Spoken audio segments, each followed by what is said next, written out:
Hello, hello, hello. I am simulcasting today, so I'll be looking left and right. I am on Instagram Live. This time not on my business page, but on Instagram Live. My profile is Luchia Dragos. If you want to watch me there, certainly you can do that. Welcome to day 2. I'm super excited to be here, and for those of you who hop on, just say hi and who you are so I can say a proper hello back. And this is the second day of the 10 days of breaking your invisibility with video, and today we'll be talking about I don't like myself. So yesterday, I'll do a little recap, but yesterday we talked about our fears, and we found different ways that we can identify them. And while I'm going into I don't like myself, tomorrow it's coming comparisonitis, and day 4 is perfectionism, because those are the most common fears and mindset blocks that come up usually when I work with my clients. And with the market research that I've done. Nancy, ready to release more fears. Yeah, ready to release more fears. Great, Nancy. Thank you for being here. And thank you for being ready. So, a little recap. Well, first let me introduce myself. For those of you who don't know me, my name is Luchia Dragos, and I'm an award-winning TV producer, editor, host, and videographer, and now a success strategist. I'm sorry, I had to change my title, but that's a long story. A while ago, so I'm a video success strategist, and I help no excuse entrepreneurs to create polished, professional-looking, high-converting videos without the overwhelm of thousands endless hours on complicated setups, unnecessary setups most of the times, and of course without spending thousands of dollars on equipment that they don't even need, so they can get visible, stand out, and convert followers to buyers, because that's all we want, right? We want to build that know, like, and trust factor instantly and convert those followers to buyers. A little recap. Yesterday we talked about fear, and we were able to identify our fears, and I hope you did some work. This is a continuous work. I want to say that mindset, it's constantly doing the work. So there will be times that you will take a step forward and you feel like you're taking a step back, and that's going to happen. Just move forward and push yourself, because there will be a little distractions and self-distractions and self-sabotage that might come into play, because it's something uncomfortable. And like we said yesterday, our mind likes things and follows things that are familiar. So if it's familiar on procrastinating, having these negative thoughts, that's what our mind is going to think and lean towards to. So we want to make the familiar, if that's the familiar, unfamiliar, and the unfamiliar the familiar, so we can stick with our habits. And it takes time. So during that time, I urge you to have self-compassion. Take time for yourself, and then be compassionate and observe what's going on inside. Not to go and give into, but just observe what's inside. And then move past that. So we talked about how in between the mediocre life and the extraordinary life lies the fear. That is why it's very important to use the fear to guide us, to go in the direction of where the fear is. Of course, not the fear that does not serve us, because if that's not our goal. I have fear of snakes, but I would not go and start petting a snake, because that does not serve my goal, and I'm not going to do that in my lifetime. So picking the fears, right? Fears that serve us in our business. So we did this in 3 steps. So first, if you haven't watched day 1, go back and watch it, because those are throughout the, hey Kim, throughout the 10 days, I'll be sharing different techniques that worked for me. And sometimes I use one, then another, you know. So everyone is different. That's why it's not one size fits all at all. And that's why when I work with my clients, we see what works for them. It's more personalized, right? So I'm giving you all the strategies, and then, you know, you can choose whichever works for you. So we went and found out our fear by closing our eyes and imagining. So go back. I'm not going to go over that. And we identify the fear that comes, the thought, that loud voice that comes in our mind. And then we check to see what meaning we gave to that thought, to that fear. Because by giving meaning to that fear, the fear grows. And then in the end, we went over to create the best and the worst scenario. So we said the brain moves away from pain and towards pleasure. Sometimes the pleasure, it's not such a big motivator, but the pain is bigger. So moving away from pain, for me, that is true. So for me, I always imagine the best scenario to move forward to, right, to the pleasure. And the worst, what will happen if I'm still here and not creating the videos, not hey Velvet, not making offers and so on. What will be the pain while being where I am right now? So for me, that is the bigger motivator than the pleasure. However, using visualization, I use also the best scenario for visualization. So you can do either way or both, whichever works for you. Hey Eve, so thanks for the thumbs up, whichever works for you, and for the hearts. So I don't want to make it too long. Yesterday was 1 hour. I know sometimes it's hard for even me, you know, to watch 1 hour or something. So, but I don't want to really cruise into the content. So I'll try to, you know, pace myself. And then if you have questions, let me know. So let's start. Today is day 2. And we talk about I don't like myself on camera. I have an accent. That includes I have an accent. I don't like my voice. That was me. My hair, how I sound, how I come across. So working through these blocks, it's necessary so you can build your on-camera confidence, because that is what we communicate with our viewers on energetic level, right? And when we meet someone or when we're on camera, is the same principle. If you appear desperate, nervous, and so on, so the other person can feel that, and we don't want that. We want to appear confident, but we don't want to fake it. You know, they say fake it till you make it. Yes, our body language can speak that, and can show, you know, confidence, shoulders back, and so on, in a loud, clear voice. Those are things that we can take care of externally, but also we need to do the internal work. So it's not one or the other, it's both. So yes, accent, hair, skin, yes, absolutely. So and yesterday, but I'm not going to derail, I had someone who mentioned, we talked about hair, and I know it's a pretty big deal. So there are two things. One is the external and one is the internal, how we can help, right?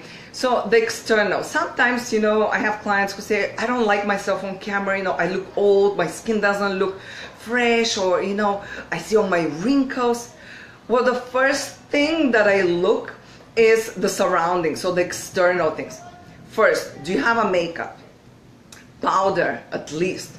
Do you have a little, you know, eyeshadow, something to emphasize your features? Why? Because when you turn on the lights and they're so bright, you're going to look washed out. Depending also on your complexion, I look washed out. My eyebrows, you can't see them, and so on.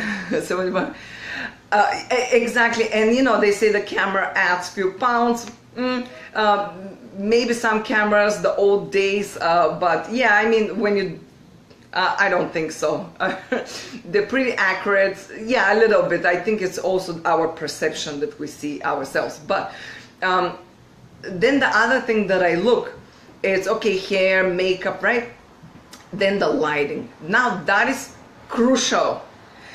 if you're sitting, if the window is towards on your back, and you don't have lights to compensate the strong light from coming from the back, you're gonna appear in shadow, like a silhouette, dark.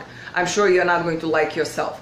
The other thing, if you don't like light that is facing you, but it's an overhead light, so now the shadow comes from here, you see the dark circles, you'll see a shadow here, it will emphasize those wrinkles. There'll be a hard shadow here where you can see all those lines.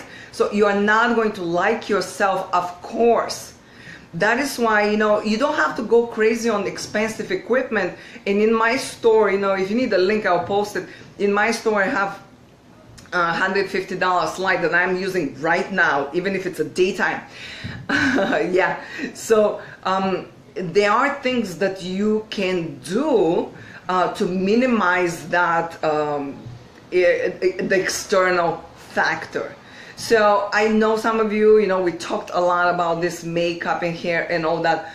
I like prepping myself, and I always, because of my background in TV as a TV host, but I always prepare myself, and I treat my live streams, videos and anything just as a meeting, because I'm meeting people, you know, and I grew up in a time that we were not allowed to go to the opera, ballet, or movies for that matter if we were not impeccably dressed. I mean, at least clean and nice clothes, not, you know, something fancy. So for me, it's about presenting yourself and giving the respect to the other person. I know we're all busy, I know that, but you see, I put a makeup a little bit, you know, so you're not shiny, and we talked about this before. I'm not going to go into details why I don't want to be shiny and so on, but those are things that we can do to take care of the external factor. Now comes the internal, so all those thoughts, I don't like my hair, I don't like my voice and all that. So we want to take care of that. Why? Because the confidence is the thing that turns your thoughts into actions. So there's a pretty good chance, if you're not confident that you would succeed in something in video, pretty good chance your thoughts will run your actions, and you're not even going to start, or you're going to start, delete the video, you're going to start, never post the video, or start, post, never repeat. Those are things that happen to my clients, and of course, you know, it happens to many of us. So we don't want that. We want to work on our confidence. And the more we do it, the more confident we feel. Why do you think I do all these live streams? I have background in film and TV. Live stream is completely new experience to me. I started when I started my group. That was back in October. And I was freaking out because there was nobody on camera. There was nobody there, and I was speaking to myself. So I had to work and trick my mind.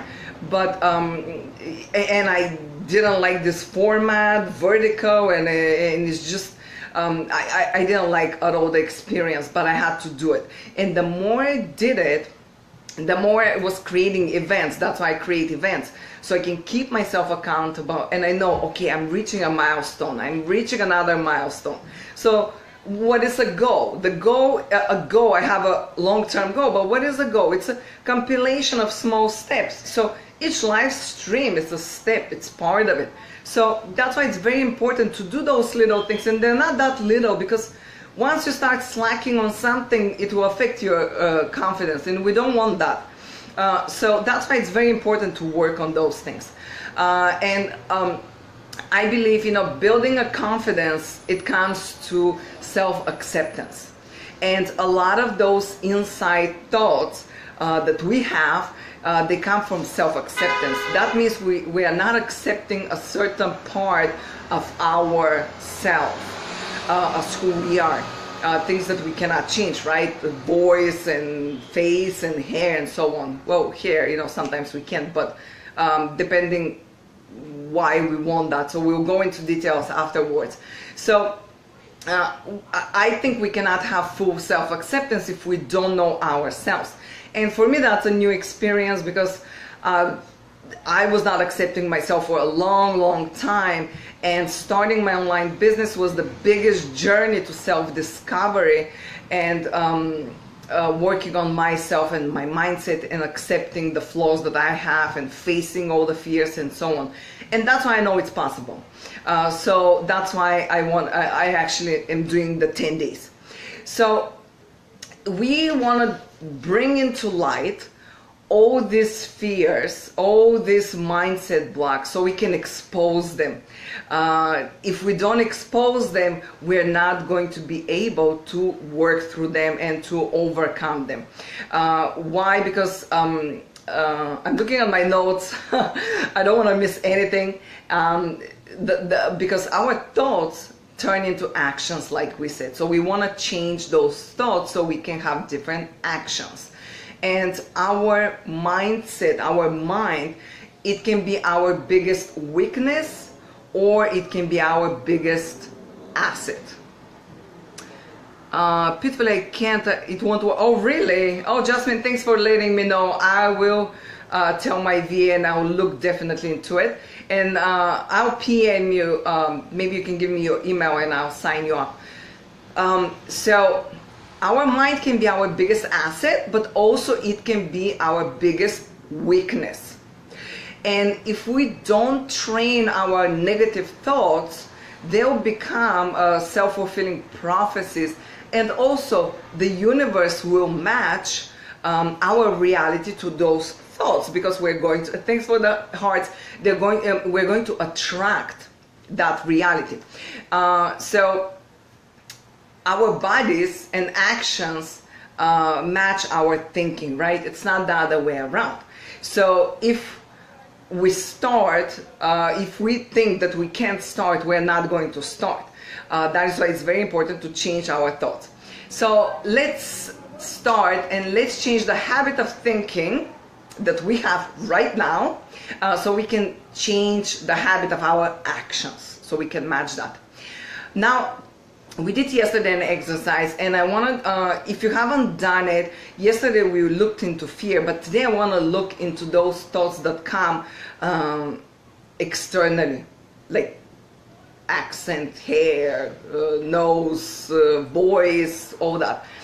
So let's close our eyes or write down, whichever works for you, and imagine you are in front of a mirror and you're getting ready to be on camera, and you're putting on makeup, you start doing your hair, you change few ways how you want your hair to look, you're observing yourself, you're putting makeup, your earrings, getting ready. And what is one thought that comes into mind when you're thinking about getting ready to be on camera, to get visible? You're thinking about not only the external, getting makeup and all that, but you're in front of the mirror and you're thinking about sitting in front of a camera and sharing your thoughts and knowledge and so on. What is the thought that comes into mind? What is that loud voice tells you? What it told me before was my accent. You have an accent, they're not going to take you serious. And I'll tell you why and where that came from. But I'm curious to know what comes for you. Please share it in the comments. For those of you who are on a replay, share it on the replay. I'm going to come back in the group and look at it. Let me just adjust this light, it's strong. And I'll come back and look at it, but please share it now. What comes for you? I worry that I won't have anything of value to share. Great, Nancy. We're going to cover that in the next days too. What is something external that comes to mind? Any of you, and if you feel weird sharing, I understand. You can PM me or you can keep it for yourself. Just be aware, what is that? What are those thoughts, right? That voice in my, we laughed that I was told that I was not in shape enough Okay, Velvet, that's a big one. Yeah, and I'm sure that probably affects you because nobody watch because so it's okay. Watch anyway. It's okay. I'm worried I look too young. Oh, Laura, great. Wow. I'm old, fat, and spend way too much time on the sun during the 80s. I did that too. Nancy, great. Yes, those are incredible things. And for Velvet, I know that that can be hard, right? Because you're a health coach. So that probably affects the psychology and the way you do things, right? Because when we have those blocks, they prevent us, like they affect our actions, of course, right? So talking about health and all that, if you feel like you are not at your ideal state, right? Because someone said that, you know, it's good for something like that, you know, it's good to ask yourself, like, what is the ideal weight, right? I'm worried people don't think I look professional because I'm young and have curly hair. I think it translates into how I act and then I lose personality. Exactly, Laura. And I had a comment from a girl yesterday and we went over that. Actually, now that you said, I had a friend who has a curly hair. She was from Israel and she did this Brazilian permanent thing. She's doing that for 10 years because she thinks they're not going to take her serious. And in the end, well, actually, I'm going to share right now about here. Now, no, I told myself I was not in shape enough. Oh, yes. So Velvet, ask yourself, what is the ideal shape, the ideal weight, you know? Because you see, we tell ourselves things that they might not even be true. Because I've seen your videos, first of all, you know, in your videos, you look ideal shape to me.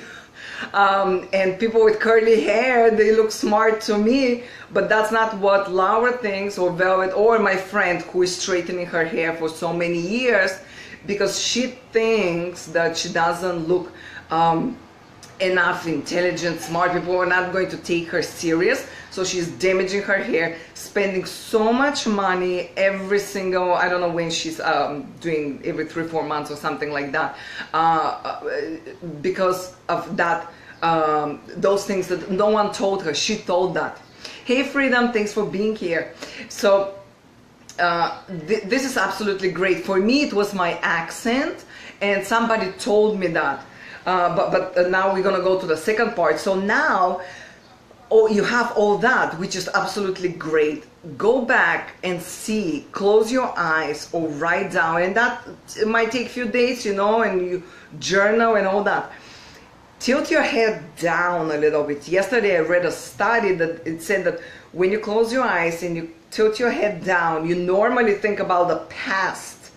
If you want to visualize something, you tilt your head up, so it's the future, you know, you're projecting to the future. So I don't know if it's true, but let's try it. So you tilt your head a little down, and now go back in your childhood or teen years, or even after that. Trace that thought. Who told you that? No one. Hand, I wanted to be myself and be accepted for who I am. And then on the other hand, I want to feel as confident as possible by knowing more people will respect me. But how can I? So it's cut off.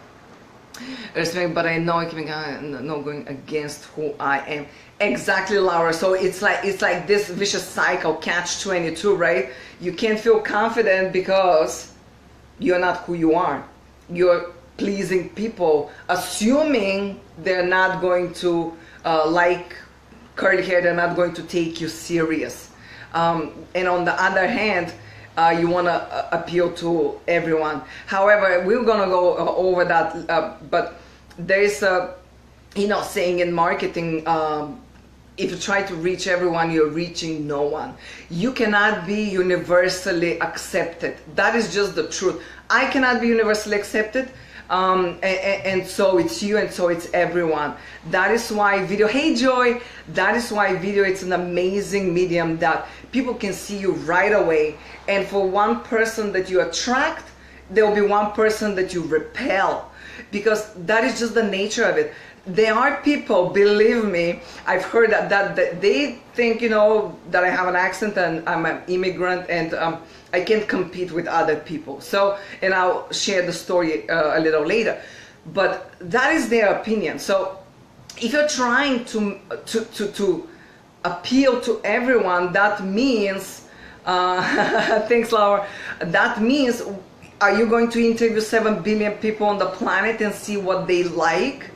The story shared, you know, the girl, she was talking about, she had a curly hair, and it's a afro, I think you wear like that, I'm not really even sure, but I think it's the natural, right, afro hair. But and she thought that by people, well, she loved that hair, but she was doing it because she thought people would not like that. And in my experience, when I see New York City, a girl with hair like that, or a boy, oh man, I love it, Jen High, or a boy, you know, our mayor, his son has this hair, I love it, because I know it's very difficult to be like yourself and wear that hair, because I know what comes behind. So I absolutely admire those people, because for me, they have full self-acceptance, they're powerful, strong, and they don't care what people think, or the majority. However, they're going to attract people like me, because for me, that's strength, that's character, and that is a very difficult thing to do. So you see, you can't please everyone. You can't please me, because I always, thanks Joy for the hearts, I always tell my friend who is straightening her hair, I'm like, why don't you, like, I love your hair, why don't you accept it, you know, but, you know, it's internal, I know it. It takes practice. So let's go ahead. So trace that thought, where that comes from. Close your eyes, tilt your head down, like we said, you know, tilting your head down will help you go into the past, or so the study says, and think about where that thought originated from. To replace my thoughts, yes. And Laura, yes, there are many affirmations. However, if it doesn't come from inside, Joy's a mindset coach, she knows, you know, right? So if you don't take care of the inside, the affirmations are not going to work. So it has to be in conjunction together. So where this thought, who told you you are not going to be accepted and thought about seriously if you have curly hair? Who told you about the accent? Who told you, or when did you decide it? You know, when did you decide that you're not going to be taken serious? You're not the expert, you're not pretty enough, you're not smart enough. So see where that comes from, because that really, really helps to work through those roadblocks that we have, to see where they come. So for me, was my accent when I came, and please share it while I'm talking, because, you know, certainly there's a delay, and I don't want to spend an hour like yesterday, although now it's already 30 minutes. However, it is what it is. So for me, it was my accent, and I was in acting school when I moved from Bulgaria to New York, 4 years theater acting school. So there was a guy who worked in the office, and he was also taking acting classes. I've never seen him, oh, I'm sorry, it's a little loud. I've never seen him to participate in the class. He was more like a silent observer. So he said to me one day, oh, if only you didn't have your accent, you are going to be unstoppable. So for me it was, oh, okay, so what meaning did I give, right? Yesterday we talked about meaning, and we'll go into that a little later, but what meaning did I give? Well, I gave the meaning, oh, well, probably he's right. I mean, he's American. If he sees me like that, probably that's the case. I do have an accent. So for me, that was a smack in the face. Hey, Catherine, because I thought, you know, I'll come to America and, you know, it will be roses and so on. So anyways, what I did afterwards is this really affected me. So I went to accent reduction classes, which were a lot of money, 101. They were going nowhere. Why? I was doing all the exercises in front of the teacher, and then after that I was not doing them. Why? Because I felt deep inside that I'm changing who I am to fit something that I'm not. I liked my accent and I thought it was sexy, and all my boyfriends said that. So, and my friends. So everyone that I met said, are you crazy? You can't change. That's part of who you are. So that's what I thought, but this guy said that. So I went to classes. I went to singing classes as well, because in Bulgaria we speak from our throat, so English is forward, forward. I just didn't get it. I can't do my tongue, you know, like, oh my God. Thanks, Nancy. Thanks, Catherine. It was painful experience, but why? Because internally, it was not me. It's just, I felt like fake that I'm trying to change myself. So that's why, Laura, same thing when you said, you know, you don't feel confident if you're changing yourself for someone else because you feel like a fraud, right? So but that's how I thought. So in the end, I ditched the classes, but I'll tell you why. So, one thing that you can do is when you discover who said that, or when you decided that you're not enough, not good enough, your hair's not good enough, you're not going to be accepted serious, and so on, look at the source. So who is this person?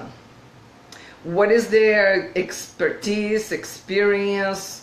So for me, I would look at this guy and I would say, okay, he's someone who works in the office. Well, nothing bad about that, but who takes part-time acting classes. He's not even an actor. Why?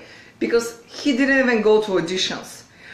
He didn't participate in the classes. He was the silent observer that would just sit in the class and like know it all, right? So how credible is he? I mean, he's not, in my opinion. That's not what I thought back then. So it took me a while, and that's why I don't want you to fall into that trap and spend years like me and money and time on this accent reduction classes and all that. Oh my gosh. So anyways, but the turning point for me was, I'm adjusting my notes. That was the meaning I gave, and for me, the turning point was, so you don't have to do it right now, but you know, write down, you know, how credible is this source. So write down, who is this person? Was it your mom? Why she said it? Because, you know, sometimes we interpret things, like yesterday I was sharing about my voice. The kids in Bulgaria were making fun of me for my voice because it didn't sound like ringy and feminine. It sounded more like a smoker and drinker, like husky, right? And yeah, it's expensive to deny yourself. Yep, you spent years and years in, yeah. So now, I mean, this affected me when I traced back where this fear, well, it is fear, yeah, of speaking up came from, where it was from the kids. Like, I hated my voice, and it was painful because I had to be on camera. When I started to work as a video journalist, I was hired, so there was no way around. So I faced it the hard way, but when I traced it, it was from the kids. So how credible are the kids? I mean, kids are kids. I see now my son at 7, you know, the things they say to each other, it's, oh my God. But those things affect other kids, but they don't really realize. So that's why it's very important to see the source, you know. Or your mom, why did she say that? You know, my mom, she took nothing less than a doctor or a lawyer. Why? Because she always wanted to be a doctor, but she couldn't be a doctor. She became a nurse, and she was miserable. She hated nursing. She still hates it. But, you know, she's from a village in Bulgaria. They didn't have money, so she couldn't stay at home 1 more year so she can take the exam for doctor for the following year. So there was a different story there why she didn't become a doctor. Not that she's not smart, she's one of the smartest people I know, but you know, for her, but that is the reflection of her insecurities and herself into me. So the same, you know, with your hair or anything. If people tell us those insecurities, my mom used to dismiss stuff. My grandmother would say, because she was old and to have any inside. Oh my gosh, yes. Yeah, my mom would do that with money. That's why I have a money stories behind. She would just dismiss anything that someone says who is, more rich than her. But, the good thing as adults is that we can look objectively. But if we don't look at it objectively and we try to push it down, I said yesterday, that's how I had anxieties and eventually panic attacks. So that was a scary thing. So now I'm not really suppressing anything. I'm trying to work on anything that comes up, and I'm working with a money mindset coach. So, anything that comes up, I'm trying to work through it. And in Bulgaria, some of my friends make fun of me. They're like, oh, you're constantly observing yourself. That's painful.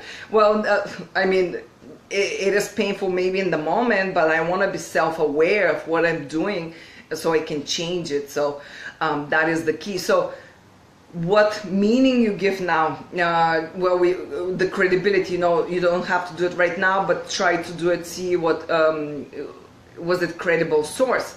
Now, the other thing would be what meaning you gave to the things they said. I obviously gave the meaning of, wow, he's right. I mean, I'm not a superstar on Broadway that I wanted to be, or in Hollywood, so he must be right, and he's an American, he doesn't have an accent. So I gave a lot of meaning to what he said. Until one day, what the turning point was for me after this accent reduction classes and all that, and I went to one of my acting classes, and my teacher, he was talking about fear. Somebody was, the fear, the stage fright, right? Sometimes you feel like you're going to throw up because that is an energy, it builds up energy. So he said, in relation to the fear, if you can't lose it, use it. You have to be able to use fear to fuel your energy on stage. But that clicked to me for my accent. If I can't lose it, use it. Everyone, like my fear when I was an actress was, oh my gosh, I'm going to be a typecast. I was always going for the Russian prostitute or the abused housewife. Those were the two major things that I was called on Law and Order and Sopranos and all that. Why? Because, my accent sounded Russian. And I was blonde, so I was fitting that type. But then I thought, if I don't have an accent, I can play any role. But no, every actor pretty much is typecast. I have friends who are actors, and they always, their body is like bodybuilder and all that. They're always typecast for the bad guy, or the way you speak. So you're always typecast. But it took me a while to understand that you will, in the acting world, always be typecast, and you're not going to appeal to everyone, just like in real life. You're not going to appeal to everyone. And that's something that we need to accept. So then when that clicked to me, I started looking into, they use this softest country about the accent. Oh, if you start, really? Every day? Wow, if like that's really a surprise. I mean, Indian people, don't they have accents? They do have accents. Wow, that is really strange. Yeah, I mean, in the US, yeah, New York, biggest cities, New York, but I think not in the big cities. Probably it's a little bit different. I know in London it's really, really different. But yeah, in New York, people accept you more because almost everyone has a accent. Wow, Eve, oh my gosh, that is really interesting. Yeah, you see, for some times I thought like I don't even have an accent anymore. So I think you're so used to they're so used to hearing themselves that they don't really that they don't really realize, they get used to their accent. That's really interesting. Thanks for sharing. That's, yeah. You see, that's the best part, having people from all over the world. So back to what interpretation then I gave. So when I looked at him, what is he doing? And we'll go into that a little later, but that's the next thing. What interpretation and meaning? So I decided to change that meaning. And I thought about, the things I've done, and we'll go into evidence, but I said to myself, I am unstoppable with my accent because that's who I am, and I'm being true to myself. So I gave a different meaning. Yes, I have an accent, but I'm being myself, and I'm proud of that. And even now, when I was a video journalist, I had to be on camera, and even now I'm constantly on camera, and I have an accent, and I interviewed a lot of political leaders. And in the beginning, I was fearful. Oh my gosh, they're not going to think serious of me. They're not going to think I'm smart enough, credible enough, and all that. But then I said, I have an accent, that is the truth, but that's who I am. And I read a lot, I know a lot, and I'm, not better than anyone, but I'm a pretty good competitor with every candidate that is for this job. When I was applying for for my job as a video journalist, and of course I got the job, but I had different attitude. So the next thing, and share below, if that resonates with you, like what meaning, I want to know what meaning you gave to those things that they said, or you decided to be true. What meaning you gave to those things. So I'll go into the next thing because there's a delay, but just share. I'm curious to know. And I really appreciate you sharing. I know sometimes it's really hard. So the next thing you want to do is find evidences. Find evidence why what they said, it's not true. So for me was finding the evidence why I'm unstoppable. I'm not going to find evidence that I don't have an accent, because I do, but why I'm unstoppable. So at that time for me it was, I came to US when I was 26. I barely knew English, but the first thing I did was sign up to an acting class, acting school, 4 years program. I got immediately, I started going immediately to auditions after I did my headshots. Then I got jobs in short films, in small theater productions and of Broadway. I wrote a feature film that I found a producer to back it up with a $1 million budget. So those were the things, like I would just literally write the things that I have achieved that shows that I'm unstoppable at that time. And now I do the same thing. Now I have a success file, so I print even testimony, and that's really helpful when you think that you're not the expert. That's really helpful because I wanted to go over that in another day. However, I'm going to mention, because somebody said it, when you think about becoming an expert, when we become coaches online, when we start our online business, it's not that we start our business journey right now. I am only 8 months into my video coaching business. However, I have 20 plus years experience in the entertainment industry, on camera and behind the camera. So I bring that to my business. It's not that my business, it's only 8 months, so now my experience, it's only 8 months. No, it's all your life. And not only those hard skills, but the soft skills.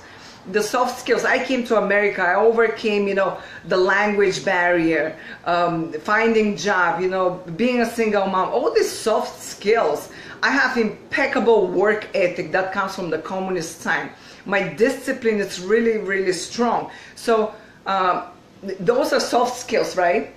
We need the hard skills, but that makes me a great expert. It's not that my business just started and my life just started. So that really helps, when we have thoughts like, oh, what am I going to share? I'm not an expert. They're not going to take me serious. So just have that in mind, and we'll go over that in another day. So now for the evidence, thanks for the hearts. I love the hearts. So break it down, the evidences. You can go 10, even more, I'll just journal and write. It is difficult because I also make grammatical mistakes, and that sort of proves the point about smartness. What I do, I usually accept that I have an accent and propose to repeat, to rephrase the part which they didn't get. Well, if, hey Adamaris, thanks for being here. If, yes, well, that does not prove that you're, the point about smart. Why? Because I make a lot of grammatical errors only because I didn't study English back in Bulgaria. Why? Because I grew up during the communist time and English was not allowed. And I studied German in school. We had a choice, German and French. So I chose German. And my second language is Russian because of the communist time. So I'm fluent in Russian. So when I think, you know, making a grammatical error in English, I'm thinking English is my fourth language. I'm pretty fluent. Well, I forgot a lot of Russian, but I'm pretty fluent, you know, writing, reading, and writing. I worked in Turkey. I know Turkish as well. And German I studied in school. So, okay, great. So now how that doesn't prove that you're smart or not smart, because a lot of American people make grammatical errors as well. Second of all, probably you didn't learn that in school. You see, dyslexic, so grammar. Exactly. And yeah, you see, English is your third language. You're dyslexic. My colleague is dyslexic. I know how hard it is when he does voiceovers. It's extremely hard, like it takes effort. So you give yourself a credit and write down like all the things that you were able to accomplish being dyslexic. English being third language. Probably, if you're like me, I didn't learn it in school. I learned it by speaking in New York with people, and then writing and copying and memorizing phrases. I still do grammatical errors, but I chose to do something about it. I hired a proofreader. Each and every time she checks my posts and my website copy. And that is just not great. Great, Kathy. I don't know French, but okay. I heard presentation informative. Okay, great. And merci, I know merci. So write down all the things that you have accomplished with, you know, give yourself a credit. Sometimes we're very hard on ourselves, and I'm myself too. 8 years ago in India, yeah, you see, I've learned it before, but not that deep. Exactly. So you're just like me. So give yourself a credit, and believe me, if somebody doesn't like you or hire you because you do grammatical errors, but they choose not to see the fact that that is your third language and the other skills that you bring, because you're branding, you work, you know, on the graphics and all that, that's, you know, something completely different. You're not going for a job to be a proofreader. If somebody it's not working with you just because you misspelled a word, they're not probably your ideal client anyways. That's how I think. Because yes, my Facebook posts are all proofread and my website copy. However, when I comment, I know I do a lot of typos. Sometimes I misspell words, and I used to check them all on Grammarly, and now it's linked to my computer, right? So there are a few things that you can do just for the basics, or double check. But when that becomes a barrier from you to get visible, that is a problem. Then that will affect you, and it's better to go ahead and repel few people who don't like people that do typos, but for you to be visible so you can attract the rest. Because in the online space, it's the most amazing thing that we attract people from all over the world. So that means you are attracting people that are not native English speakers. A year ago, and it's very helpful. Yes. So, and even if it's not ideal client, right, like a friend or your surroundings, if people don't like that you don't type or do typos, or they're turned off by that, then too bad. You know, I have a friend always, he works for a big company, and he's from Bulgaria, but he's, you know, he finished English college in Bulgaria, so he always makes fun of me. Oh, you're 16 years here and you didn't learn to write. Yeah, but guess what? When I produce a content, I write all the copy. and I'm a great writer. I know that, I've heard that from teachers, and I've heard that from my boss, which is a big deal, and I write all the copy. However, I give it to a proofreader at work. Why? Because first of all, they have to check for factual, politically correct things. It's a TV, so, and also typos, but they know me, so I'm not even worried about that. Being a good writer or giving a value comment has nothing to do with a typo. So I would rather you misspell a word, but tell me how to arrange my graphics so above the fold on my website, when my ideal clients land on my page, they don't leave after 2 seconds. So I honestly don't care if you do typos. A lot in common. I'm good with content writing, not in grammar. Exactly. So that is your strong point. I write, my Facebook posts. I love writing, but I have a proofreader. So if that really stops you, I would suggest, and I can suggest to the girl that I work with, you can PM me. I worked with her in the TV, so she does not change and alters the content to fit something. She keeps it for just like I talk, but she changes grammatically. So that, there's things that we can do. Just like I don't like myself on camera. Okay, there's framing, there's lighting, there's makeup, there are things we can do, we can take care of. Now the internal, like I said, if that is preventing you from to get visible, it is a problem. You need to address it. Absolutely.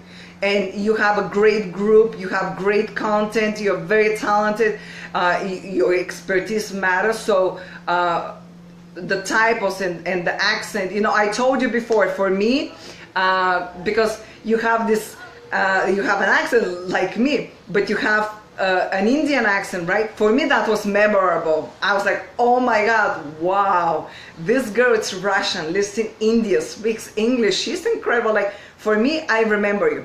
That was your trademark in my mind. So, I mean, but right, you can't please all of them. A British proofreader too. Oh, great. Okay, it just takes a lot more time. Well, yes, when you want to proofread something, that's why I don't give her my comments, because she has a different job and she's busy. However, when I batch create my Facebook posts, I'm aware of her time, and normally we have a deadline by midnight Sunday. She has to proofread everything. So I try to get it by Sunday midday, because I know she's free, but the easiest will be like Friday. I try to get all the content by Friday so she can check for me. So it takes a little planning, but it's not, yes, it does take time, but I don't check, I don't proofread my comments or anything.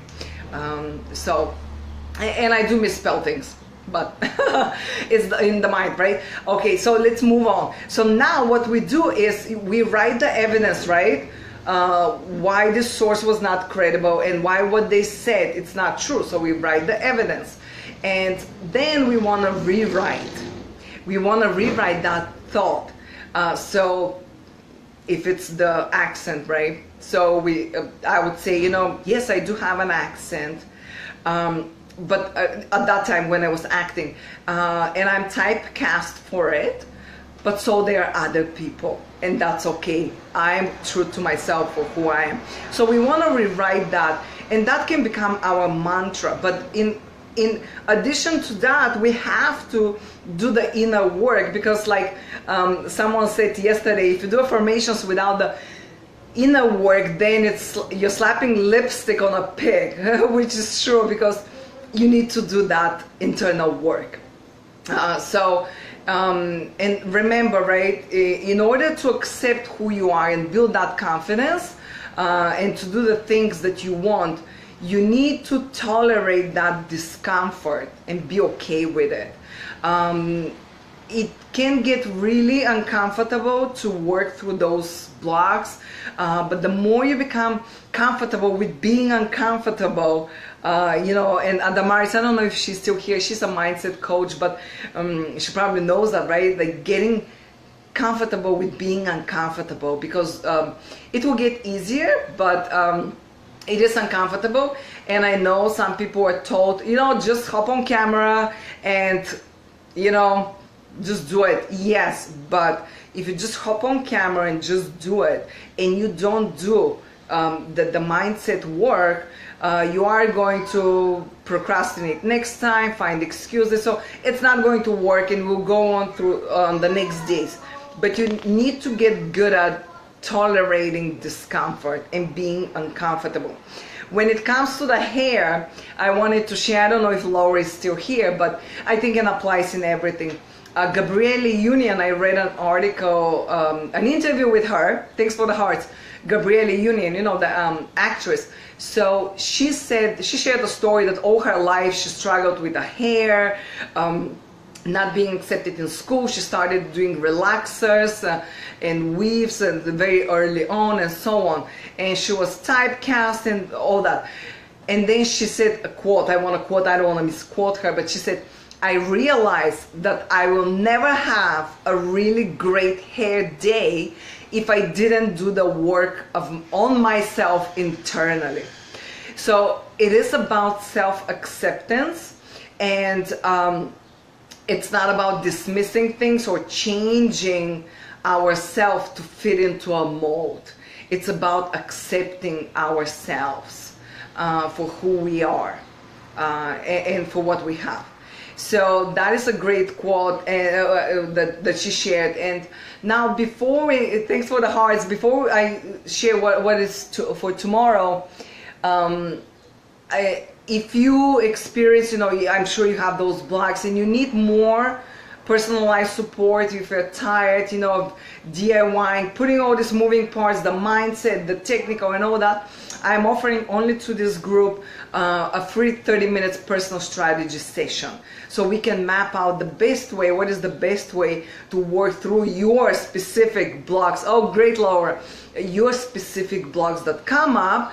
And I'm not a mindset coach. However, in my one-on-one program, this is the first thing that we work on, and we spent a lot of time on it and throughout the program. Why? Because like I said yesterday, I can give you the technical tools. If your mindset is not in the right place, it's not going to work, and you're going to fling it and or get overwhelmed, and you're not going to, or find excuses, sabotage yourself, and you're going to stop doing the work. So doing videos. So I'm opening few spots only because with the 10 days I'm really busy. So for 30 minutes personal strategy session, it's absolutely free. The link is above. It's bit.ly/personal strategy session. If you're interested, book your call and we can talk about it. Great. So I want to finish with a quote from Zig Ziglar, who said, you don't have to be great to start, but to be great you have to start. So that's a great quote. I'm sure many of you know, but so tomorrow is day 3 and we are talking about comparisonitis. So who am I to teach? The other person is smarter.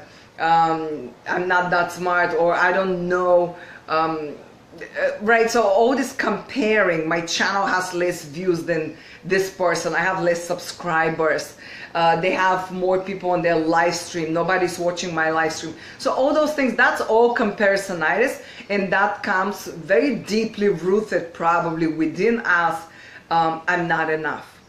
That's what Melissa Purr said. She's a great psychologist and I watch her on YouTube all the time, but mostly those things come from self-confidence, which we want to build, right? And from that feeling of I'm not good enough as the other guy.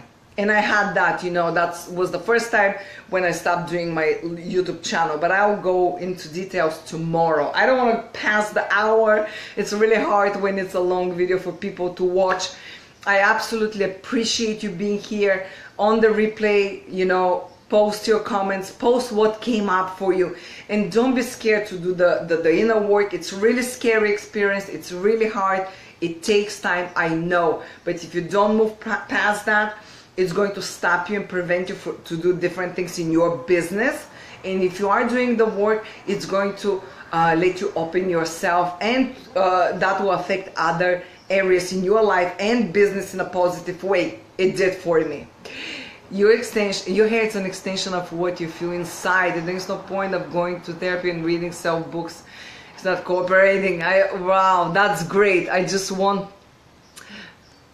I just want the extension of the inner work that is a lot of youth have been doing to just one every year. Yes, that's a great quote. Okay. Did somebody say that? Or, I mean, that is absolutely true.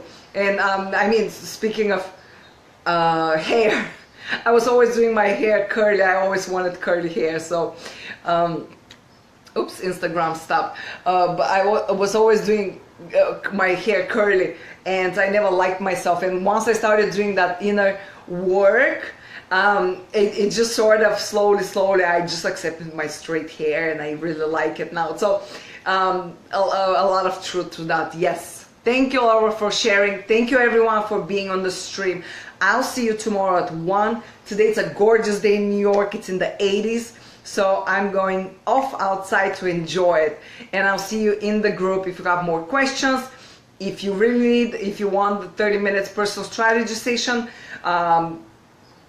just book it, and I'll see you. Bye for now.